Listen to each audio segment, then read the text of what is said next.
the future of AI must not be designed for women. It must be designed with women, led by women. Public policies create opportunity. Join Women in AI if we want to actually get more women in tech. So how do we think about how technologies are enhancing our lives without replacing the very things that make us human?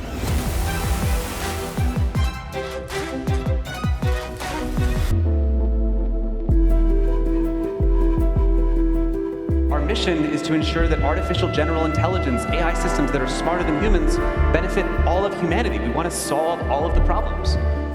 You're supposed to use your imagination to dream up a new industry. There's going to be an AI contract for that industry that we have not dreamt up yet.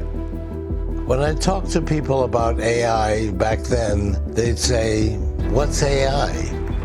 And I tell them that AI is going to make computers as intelligent or more intelligent than humans. You showed the world the true meaning of AI for good.